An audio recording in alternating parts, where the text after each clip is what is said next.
Well, it's very important to understand how the US has surrounded the whole continent with about 1,000 military bases.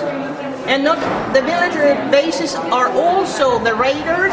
You can see it up here in Norway, and you can see the Fauske raider base, and then it goes on with different kind of bases, and you can see Diego Garcia here, the most important attack launching base when they launched the wars against Iraq and Afghanistan. And here you have an Eastern NATO unfolding.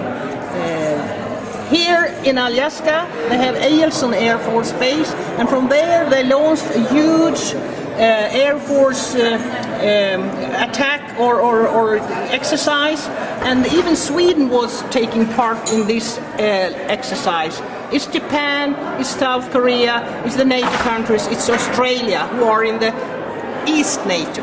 And here comes the South NATO with Chile, always cooperating with, and South Africa and Australia, it's the South, to take on the South and the Antarctic gas and oil. And here you have the North NATO. So all here are a lot of exercises going on, because here up in the north there are gas and oil under the ice. So if you want the other people to sign any treaties like our nuclear weapons convention, you have to understand that this is a stranglehold.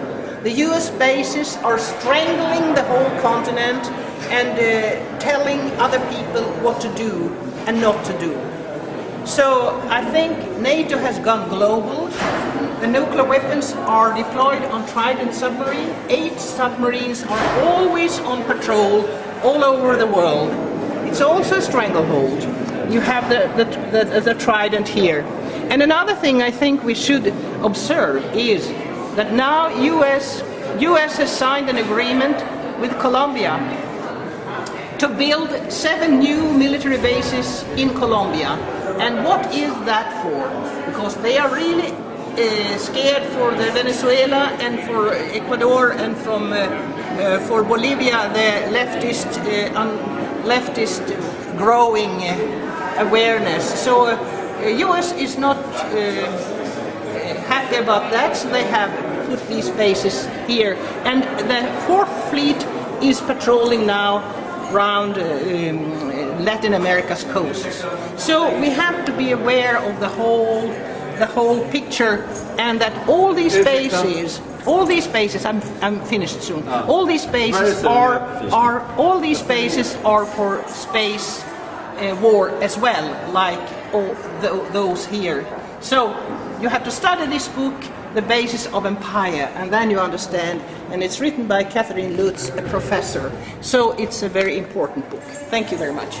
Could you please say what your name is? My name is Agneta Norberg, and I'm the Vice Chair of the Swedish Peace Council, and also the Board of the Directors in Global Net Against Nuclear Power and Weapons in Space. That's me. Thank you so much.